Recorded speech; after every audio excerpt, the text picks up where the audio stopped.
हरिओम मित्रों, आप सभी का गणेश टीचिंग एकेडमी में स्वागत है। मैं गणेश यादव आप सभी के लिए यूजीसी नेट जीआरएफ हिंदी साहित्य इकाई 8 नाटक का टॉपिक लेकर आए हैं, जो आपके डॉक्टर प्रभात कुमार प्रभाकर सर जी का स्पेशल बुक सीरीज है, जो आपके वर्तमान अपडेट से संबंधित है। आज का टॉपिक है भारत दुर्दशा नाटक, जो कि भारतेंदु जी का है। चलिए अब हम क्लास को आरंभ करते हैं।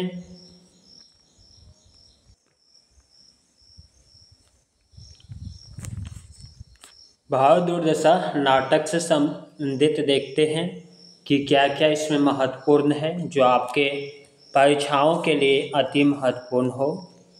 भारतेंदु हरिश्चंद्र रचित लघु रूपक भारत दुर्दशा का प्रकाशन 1975 ईस्वी में हुआ।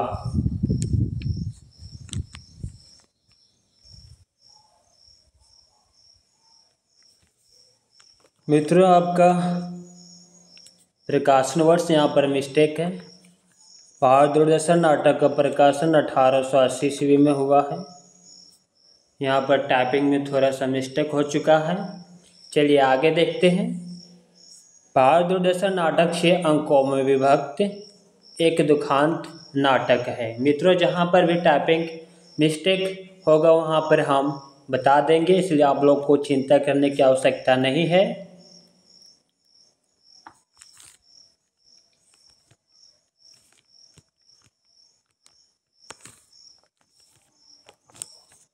भारत दुर्दशा नाटक के पात्र भारत भाग्य, भारत दुर्दैवा, निर्लजता, आशा, सत्यानाश, रोग, आलस्य, मदिरा, अंधकार, सोम, अंधी, योगी आदि हैं। भारतेंदु जी ने इस नाटक में योगिन समस्याओं को उजागर कर उसका समाधान प्रस्तुत किया, साथ ही प्रत्यक्ष दिखाई देने वाले वर्तमान लक्ष्यहीन पतन की ओर उन्मुख भारत का चित्रण किया है।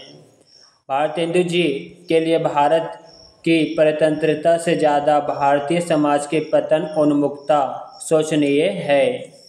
हिंदू स्त्रियों का गौरव भी उस समय संकटग्रस्त था। कई अमानवीय प्रथा स्त्री से जुड़ी हुई थी। अंग्रेजी राज ने इस संकट को दूर किया, इसलिए भारत दुर्दशा नाटक में कई जगह अंग्रेजी राज को सकारात्मक बताया गया है।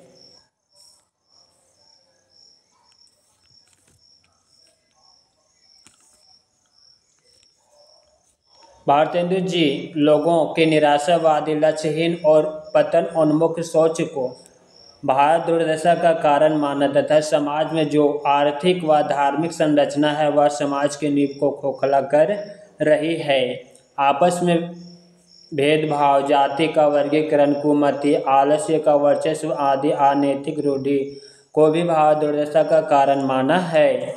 भारत दुर्दशा नाटक के पहले अंक की शुरुआत विथी स्थान से होता है, जहां एक योगी लावणी गाता है और इसी लावणी से ही इस अंक का समापन हो जाता है। दूसरे अंक की शुरुआत स्थान शमशान, टूटे फूटे मंदिर जहां कौवा कुत्ता सयार घूम रहे हैं और अस्थि हड्डी इधर उधर पड़ी है।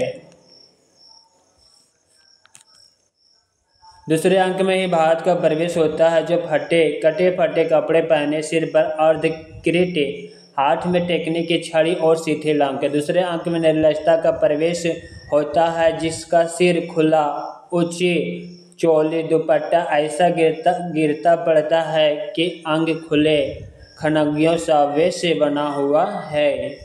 निर्लजता हताश और भयभीत भारत से कहती है कि मेरे रहते तुम्हें नहीं डरना चाहिए, जीते रहने पर लोग भीख मांगकर भी खा सकता है। उसी के शब्दों मेरा आछत तुमको अपने प्राण की फिक्र, छी छी जियोगे तो भीख मांग खाओगे, प्राण देना तो कायरों का काम है। निर्लजता बेहोश भारत को उठाने के लिए आशा को बुलाती है।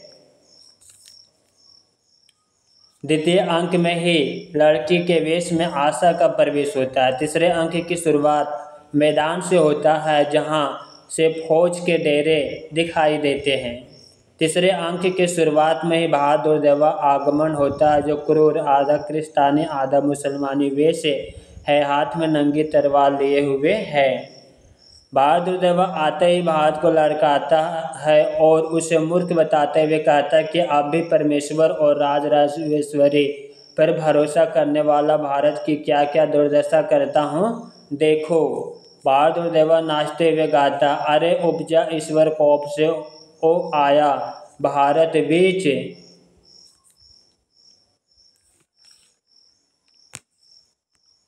डार खार सब हिंद करो मैं तो उत्तम नाही नीच। बहादुर देवा यह गीत गाता है। फुट बेर व कलहा बुलाऊं लाऊं सुस्ती जोर, घर घर में आलस फैलाऊं छाऊं दुख घनघोर। भारत दुर्देवा यह गीत गाता है। नाटक के तीसरे अंक में ही बहादुर देवा के बुलाने पर सत्यनाश का प्रवेश होता है। सत्यनाश अपना परिचय देते हुए कहता है कि हमने ही लाखों वेश बना देश को चौपट किया है। धर्म में आडंबर और छुआछूत फैलाने का काम मैंने ही किया है। सत्यनाश आगे कहता है कि मैं ही कभी जयचंद, हल्कू, चंगेज, तैमूर, दुरानी, नादिर शाह आदि के रूप में हिंदुस्तान को बर्बाद किया है।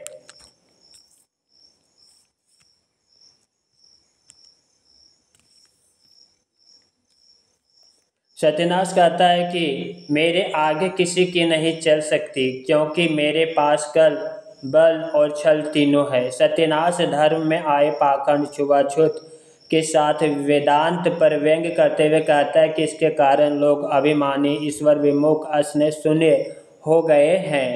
सत्यनाश संतोष के बारे में बताता है कि उसने राजा प्रजा सबको अपना चेला बना लिया। अब हिंदुओं को खाने मात्र से काम है, देश से कुछ काम नहीं। राज ना रहा, पेंशन ही सही, रोजगार ना रहा, सूद ही सही। इसी तरह लोग संतोष से परम सुखम रोटी ही को सराह सराह कर खाते हैं। संतोष के बाद धन के बारे में सत्यनाश बताते हुए कहता है कि महाराज, अपव्यय, अदालत, फैशन और सिफारिश, इन चारों ने मिलकर धन की सेना को तितर बितर कर दिया है।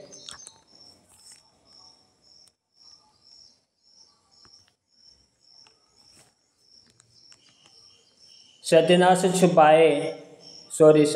छुपकर भेजे गए दुश्मनों में फूट, डाह, लोभ, भय, उपेक्षा, स्वार्थपरता, पक्षपात, हठ, शोक, आश्रुमर्जन और निर्बलता का नाम गिनाता है। बहादुर देवा के पूछने पर कि भारत का शास्य नामक फौज मरा कि नहीं, सत्यनाश उत्तर देता है कि उसका बल तो आपका अतिवृष्टि और अनावृष्टि नामक फौजों ने बिल्कुल तोड़ दिया है। भारत का शास्य नामक फौजदार को मारने में लाही, कीड़े, टिट्टी और पाला आदि सिपाहियों ने भी खूब सहायता की है। बीच में नील ने भी नील बनाकर अच्छा लंका दहन किया है। चौथे अंक की शुरुआत एक कमरे से होती है जहां वह कमरा अंग्रेजी रूप में सजा है। मेज कुर्सी लगी है और एक कुर्सी पर बहादुर देवा बैठा है। तभी रोग का प्रवेश होता है। बहादुर देवा रोग की आज्ञा देता है कि भारत के चारों तरफ से घेर ले। रोग बहादुर देवा से कहता है कि भारत को घेरने से कोई काम नहीं, हम ऐसी सेना भेजेंगे जिनका भारतवासियों ने कभी नाम तक नहीं सुना होगा। हम विस्फोटक, हैजा, डेंगू, अपर आदि सेना को भेजेंगे। चौथा अंक में आलस्य का भी प्रवेश होता है जो मोटा है और जमाई लेते हुए धीरे धीरे आता है। आलसी गीत गजल गाता है, दुनिया में हाथ पर हिलाना नहीं अच्छा, मर जाना पे उठ के कहीं जाना नहीं अच्छा। चौथा अंक में सोम की कन्या मदिरा का भी आगमन होता है जो सावली सी है, लाल कपड़ा पहनी, सोने के गहने से युक्त और पैरों में घुंघरू बंधी है। सोम बहादुर देवा से अपने बारे में बताते हुए कहती है कि वेदों ने मुझे मधु और देवताओं ने सुरा कहा, मेरे प्रचार है तो स्रोत मणि यज्ञ की सृष्टि हुई। सोम कहती है कि संसार में प्रबल 4 मत, हिंदू, बौद्ध, मुसलमान और क्रिस्तान में क्रमशः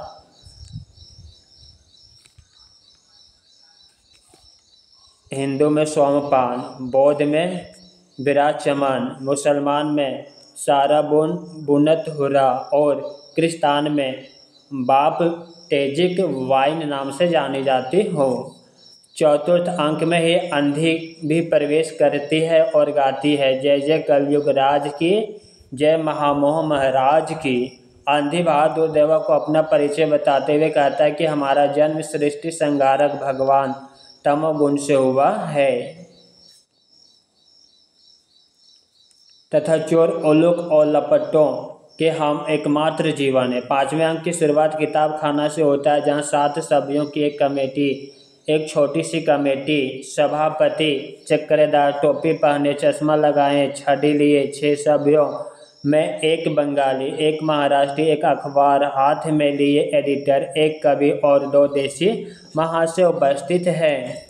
सभापति द्वारा कमेटी बुलाने का मुख्य उद्देश्य बहादुर देवा द्वारा चढ़ाई करने के कारण उससे बचने के उपाय पर विचार करने से था। 5वें अंक में सरकार का पक्षधर पुलिस की वर्दी पहने डिसलॉयटी का प्रवेश होता है। डिसलॉयटी भारतेंदु के कवि वचन सुधा पत्र का जिक्र करता है। डिसलॉयटी सरकार के विरुद्ध बात कर रहे सभापति और उसके साथियों को पकड़ने आता है। सभापति के पूछने पर डिसलॉयटी कहता है कि इंग्लिश पॉलिसी नामक एक्ट के हकीम मेच्छा नामक दफा से सभी को पकड़ने आया है। 6ठे अंक की शुरुआत गंभीर वन मध्य भाग स्थान से होता है, जहां भारत एक वृक्ष के नीचे अचेत पड़ा है और भारत भाग्य का प्रवेश होता है। भारत भाग्य गीत गाता है, जागो जागो रे भाई। भारत भाग्य भारत को उठाने का बहुत प्रयत्न करता है किंतु उठ नहीं पाता। वस्तुतः भारत की मृत्यु हो चुकी होती है। अंत में भारत भाग्य भी भारत से असीम स्नेह और उसके वियोग के कारण अपने ही कटार से आत्महत्या कर लेता है। नाटक का यही समापन हो जाता है। इस उपन्यास में यह बताया गया है कि वर्तमान भारत किस प्रकार विनाश के मार्ग पर बढ़ रहा है। इसकी आर्थिक, राजनीति और सामाजिक संरचनाएं पूर्णतः खंडित हो चुकी है। चिंता तो इस बात की है कि भारतीय लोग इस दुर्दशा को दूर करने के लिए प्रतिबद्ध भी नहीं दिखते। भारतेंदु जी भारत दुर्दशा के प्रतीकात्मक पात्रों की सहायता से दुर्दशा के कारणों की खोज की, जिसमें सबसे बड़ा कारण मदिरा, लोभ, अशिक्षा, लज्जा, संतोष आदि को माना तथा उसे छोड़ने का आग्रह भी किया है। भारतेंदु ने भारत दुर्दशा के कुछ गौण कारणों का भी उल्लेख किया, जैसे अपव्यय, फैशन, अदालत, सिफारिश आदि को धन निर्गम के साथ अर्थव्यवस्था को नष्ट करने वाला कारण बताया। इस नाटक में भारतेंदु जी बाल विवाह का विरोध करते हैं और विधवा विवाह का समर्थन। उनकी दृष्टि में विधवा विवाह का विरोध व्यभिचार को बढ़ावा देता है। भारत दुर्दशा नाटक का नायक भारत अद्यापि चरित्र की भव्यता और गरिमा के लिहाज से देखा जाए तो यह अद्यत कमजोर पात्र है। भारत नाटक के दूसरे अंक में आता है, शारीरिक तौर पर वह खस्ता हाल है। भारत मंच पर उपस्थित होते ही अपने दीनहीन दशा का रोना, जयचंद जैसों का कोसना, राजेश्वरी विजयनी से अपनाए की लाज रखना तथा निर्लज प्रलाप करना आदि से अपनी दुर्बलता का परिचय देता है। भारत खलनायक बहादुर देवा के कोप से बचने की कोशिश करता है पर बच नहीं पाता। उसके भय से वह मूर्छित हो जाता है और यही मूर्छा मृत्यु में बदल जाती है। नाटक में बहादुर देवा का चरित्र शक्तिशाली खलनायक प्रतिनायक के रूप में आता है।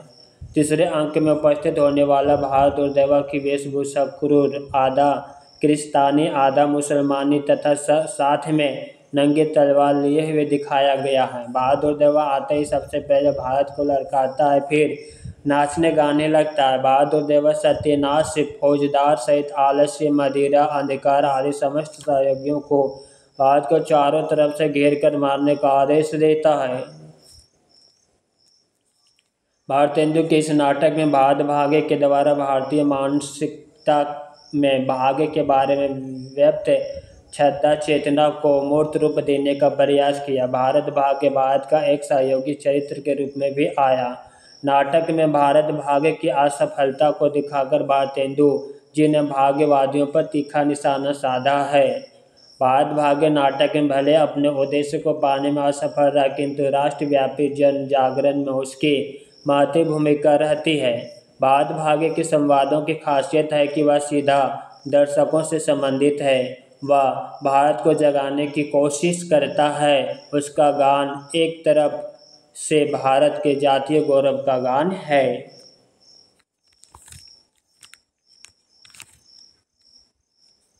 भारत दूरदर्शन नाटक के 5वें अंक में महाराष्ट्री, बंगाली तथा एडिटर आदि पात्रों को छोड़कर शेष सभी पात्र भारत, भारत भाग्य, निर्लजता, आशा, बहादुर देवा, मदिरा, सत्यनाश, रोग, अंधकार, डिसलॉयल्टी तथा आलस्य प्रतीकवादी पात्र है। नाटक में भारत वस्तुतः भारतवासियों का प्रतीक है। भारत भाग्य भारत का प्राचीन सौभाग्य का प्रतीक है और वर्तमान काल में स्वामी दयानंद, रामकृष्ण परमहंस, स्वामी विवेकानंद, स्वयं भारतेंदु आदि भारत सौभाग्य को व्यंजित करने वाले महामानव का प्रतीक है।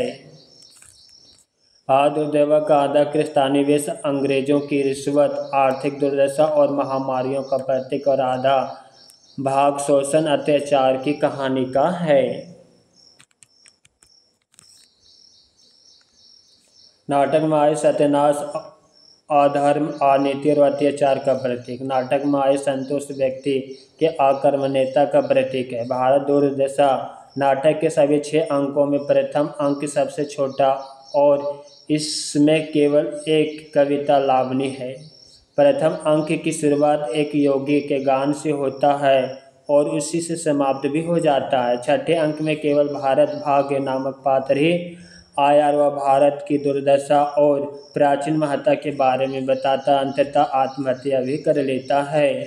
रचना पद्धति के दृष्टि से भारत दुर्दशा एक मिश्र रचना है, अर्थात इसमें प्राचीन और नवीन का मिश्रण। इस नाटक में हास्य अथवा श्रृंगार रस की प्रधानता न होकर वीर और करुण रस की प्रधानता है। भारत दूरदर्शन नाटक के महत्वपूर्ण कथन जो आपकी परीक्षाओं के दृष्टि से महत्वपूर्ण है। पहला अंक में रवहु सब मिले के आवहु भारत भाई, हा हा भारत दुर्दशा न देखी जाए, ध्रुव योगी के द्वारा गाया गया लावनी गीत है। अंग्रेज राज सुख साज सज्जे सब भारी, पे धन विदेश चली जाती है अति खारी, योगी के द्वारा गाया गया लावनी है। प्रथम अंक से अब हम द्वितीय अंक की पंक्तियों को देखते हैं।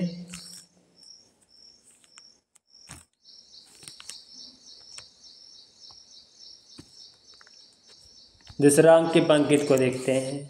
भारत हाँ या वही भूमि है जहाँ साक्षात भगवान श्री कृष्ण के द्वित्व करने पर भी वीरोत्तम दुर्योधन ने कहा था, सुयच ग्रह नैव दस्यामि विना युद्धेन केशवा। और आज हम उसी भूमि को देखते हैं कि शमशान हो रही है। भारत का कथन है, अरे यहाँ की योग्यता, विद्या, सभ्यता, उद्योग, उदारता, धन, बल, मान, दृढ़ चित्रता, सब सत्य सब कहाँ गए। अरे पामर जयचंद तेरे उत्पन्न हुए बिना मेरा क्या डूब जाता था। भारत का कथन, को नाही पकड़त मेरे हाथ, विष कोटि सुत होत फिरत मैं हाहा हो अनाथ। भारत का कथन, अभी तुमको अपने नाथ का भरोसा है, खड़ा तो रह अभी, मैं तेरी आशा की जड़ न खोद डालूं तो मेरा नाम नहीं। नेपाथी से बहादुर देवा की आवाज़ है। यह सभी महत्वपूर्ण पंक्ति आपके दूसरा अंक से संबंधित है। एक जिंदगी हजार ने आमद है, निर्लजता का कथन, या देखो भारत मरता है, जल्दी से उठा ले चलो, निर्लजता का कथन, मेरे आछत किसी ने प्राण दिया है, ले चलो अभी जिलाती हूँ, आशा का कथन। यह तीनों पंक्ति भी दूसरा अंक से संबंधित है। अब तीसरा अंक के महत्वपूर्ण कथन को देखते हैं। कहाँ गया भारत मूर्ख जिसको अब भी परमेश्वर और राजराजेश्वरी का भरोसा है। बहादुर देवा का कथन, रचि के मत वेदांत को सबको ब्रह्म बनाए, हिंदोन पुरुषोत्तम कियो तोरे हाथ आरूपाए। सत्यनाश का कथन तीसरा अंक से। चौथा अंक के महत्वपूर्ण कथन को देखते हैं। जागत सब मानत मेरी आन, मेरे ही टट्टी रचि खेलत नित्य शिकार भगवान। रोग का कथन, भारत तो अब मेरे प्रदेश मात्र से ही मर जाएगा। धुआंतरी और काशी राज दिवोदास का अब समय नहीं, है और न सुश्रुत वाग्भट चरक ही है। वेदगी अब केवल जीविका के हेतु बची है, रोगी बहादुर देवा से कहता है। आलसी पड़े कुएं में वही चैन है, आलस्य का कथन। मौत अच्छी है पर दिल का लगाना नहीं अच्छा, आलस्य का कथन है। चौथा अंक की पंक्ति देखते हैं। मिल जाए हिंद खाक में हम कायलों को क्या, ए मेरे फर्श रज उठाना नहीं अच्छा, आलस्य का कथन। संगीत साहित्य की तो एकमात्र जननी हूँ, फिर ऐसा कौन है जो मुझसे विमुख है, सोम का कथन। हिंदुओं के तो मैं मुद्दत से मुँह लगी हूँ, अब आपकी आशा से और भी अपना जाल फैलाऊंगी और छोटे बड़े सबको गले का हार बन जाऊंगी, सोम का कथन। चौथा अंक से। अब पांचवा अंक से संबंधित महत्वपूर्ण पंक्ति को देखते हैं। ये कोई नहीं कहता कि सब लोग मिलकर एक चित हो, विद्या को उन्नति करो, कला सीखो जिससे वास्तविक कुछ उन्नति हो, पहला देशी का कथन। पांचवा अंक से। छठा अंक की पंक्ति को देखते हैं। हाँ, जिस भारतवर्ष का सिर व्यास, वाल्मीकि, कालिदास, पन्नी, शाक्य सिंह, बाणभट्ट प्रभृतियों कवियों के नाम मात्र से अब भी सारे संसार से ऊंचा उस भारत की यह दुर्दशा, भारत भाग्य का कथन। जिस भारतवर्ष के राजा चंद्रगुप्त और अशोक का शासन रूस तक माना जाता था, उस भारत की यह दुर्दशा, भारत भाग्य का कथन। जिस भारत में राम, युधिष्ठिर, नल, हरिश्चंद्र, रतिदेव, शिवी इत्यादि पवित्र चरित्र के लोग हो गए हैं, उसकी यह दशा, भारत भाग्य का कथन। हाय भारत भैया उठो, देखो विद्या का सूर्य पश्चिम से उदय हुआ चला आता है, अब सोने का समय नहीं है। अंग्रेज राज पाकर भी ना जागे तो कब जाओगे, भारत भाग्य का कथन है। हे सत्व अंतर्यामी, हे परमेश्वर, जन्म जन्म से मुझे भारत सा भाई मिले, जन्म जन्म गंगा यमुना के किनारे मेरा निवास हो, भारत भाग्य का कथन है। छठा अंक से। अब विद्वानों की राय देखते हैं। डॉक्टर बच्चन सिंह के अनुसार इसमें बहादुर दशा में भारतेंदु ने उन तत्वों को खोजने की कोशिश की है जो बहादुर दशा के कारण है। उन्होंने बहादुर दशा का मानवीकरण करते हुए उसके सहायकों का भी उल्लेख किया है। डॉक्टर रेवती रमन का कथन। बहादुर दशा में भारत और भारत भाग्य का पक्ष अत्यंत दबा हुआ है। भारत को नायक माने तो उसका नायकत्व परंपरागत बिल्कुल नहीं है, अनोखा हो तो हो। मित्रों, बहादुर दशा नाटक से संबंधित जितना भी महत्वपूर्ण बिंदु कथन बन रहे थे वह समाप्त हो चुका है। नेक्स्ट वीडियो में हम जयशंकर प्रसाद के संबंधित जितना भी महत्वपूर्ण नाटक है वो लेकर आएंगे। आज की क्लास यहीं पे समाप्त करते हैं। क्लास कैसा लगा कमेंट बॉक्स में अवश्य लिखिएगा।